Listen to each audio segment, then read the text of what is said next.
Salut les amis, j'espère que vous allez bien. Alors, je fais cette petite vidéo de prévention, on va dire, pour ceux qui font des urbex, surtout les jeunes qui ne connaissent rien à l'urbex et qui font n'importe quoi dans les lieux, voilà, dans les lieux, j'allais dire dans les lieux hantés, n'importe quoi. Vous m'avez compris, bref. Alors, c'était au début des années 2000, et je sais plus quelle année, c'était en 2005-2006. Donc je visitais des maisons abandonnées. C'était du côté de la Gournerie à Saint-Herblain, pour tout vous dire. Voilà. C'était il y a longtemps. Il y avait plein de maisons abandonnées, donc j'étais là. Je faisais mon Adria Urbex. Sauf que c'était pas en nuit, c'était en journée, parce que moi la nuit, pouette pouette. Donc, et puis à un moment donné, je tombe donc sur un lieu de construction, donc un truc qui se construisait, oh là là, mon Dieu, qui se construisait, et c'était un futur magasin de voitures. Voilà, rien n'est plus banal. C'était en face le parc La Gournerie, là où ça drague. Hein. Bon, bref, pour ceux qui connaissent. Oh, là, je fais tomber, hop là, voilà. Et donc, je rentre dans ce petit lieu qui faisait à peu près 500 mètres carrés, hein, voilà, à peu près. Voilà. Donc, je visite, j'étais là, un peu comme une sorcière. J'avais pas assez de tous mes yeux pour regarder. Et je regardais surtout, je regardais souvent en l'air. Je regardais le plafond, bref. Vous allez comprendre pourquoi je vous dis ça. Donc, j'ai 10 minutes pour ma petite histoire, hein, impeccable. Ne vous endormez pas. Hein. Et donc j'étais là, je regardais le plafond, les murs, tout ça. Alors donc ici, ah ouais d'accord, ça va être un vendeur de voitures. Alors qu'avant, ce lieu, c'était un champ quoi, tout simplement, hein, d'accord. Moi qui aime la nature, ça m'a fait un peu mal quoi, de voir une construction parmi la nature. Donc je visite tout ça, puis à un moment donné, donc je lève la tête, tout d'un coup, paf, je tombe de tout mon long, de toute ma grandeur en avant. Je me retiens avec les bras, c'est-à-dire que j'ai eu le réflexe de me tenir avec les bras, de mettre mes mains devant. Et tout d'un coup, donc quand je suis tombé, je suis très très mal à la poitrine. Mais vraiment très mal, si bien que je n'ai même pas pu crier à l'aide ou crier tout simplement, tellement que j'avais mal à la poitrine, plus rien ne sortait de ma bouche. Et donc 2 secondes après, je regarde et tout. Donc c'était une fosse qu'avaient fait les ouvriers dans ce magasin. C'était bien fait pour moi, hein. J'avais pas regardé par terre. Hein.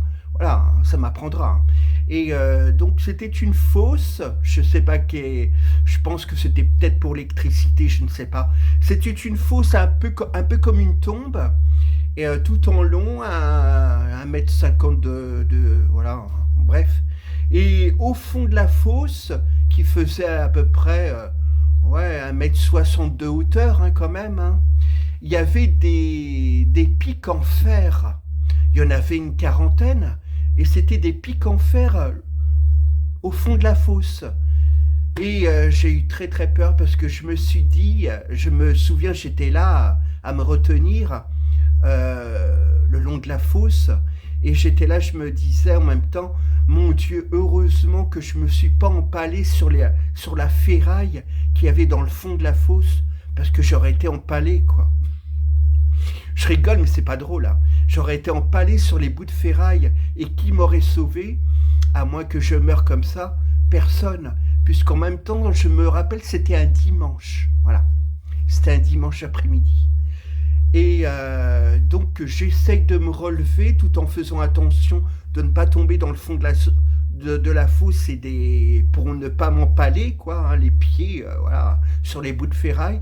Donc, j'arrive à me relever, tout ça. Et mon Dieu, j'avais mal à la poitrine, j'avais mal, comme si j'avais les côtes cassées. Oh, je me suis dit, mais c'est pas vrai, j'arrive même plus à me relever normalement, mais qu'est-ce qui se passe, j'ai dû me faire mal, et évidemment, je m'étais fait mal, puisque tout mon poids était devant, quoi, je suis tombé comme ça, quoi. Et Et bref, donc je me relève, tout ça, je remarche, et j'avais tellement mal que quand je respirais, j'avais une douleur atroce qui partait des côtes. Vous savez, vous avez des côtes là, quoi, hein, votre squelette. Et j'avais mal. Je me suis dit, à tous les coups, je me suis pété les côtes, une côte ou plusieurs côtes, ou alors fêlé, je ne sais pas. Et bon, bref.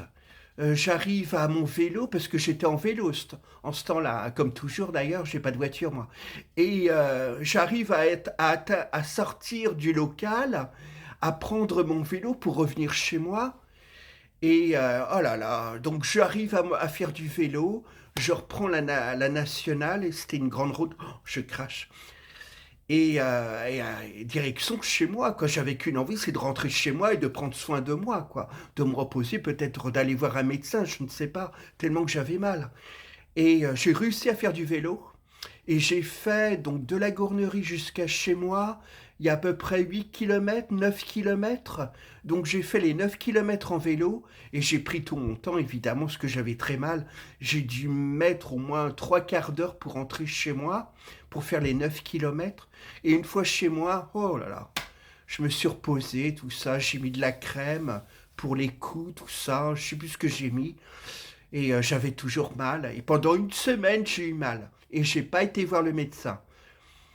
J'étais têtu, hein, j'étais têtu. Je suis têtu, moi, hein. Puis je suis très résistant, c'est vrai, à la douleur physique, malgré tout.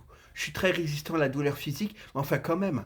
Et j'avais mal, j'avais mal. La nuit, donc je m'allongeais, voilà. Je pouvais pas me mettre sur le côté tellement que je... Voilà, quoi, c'était une douleur horrible. Et finalement, les jours passant, une semaine après, tout était revenu à la normale, je n'avais plus mal, j'avais quelques douleurs encore, mais c'est tout.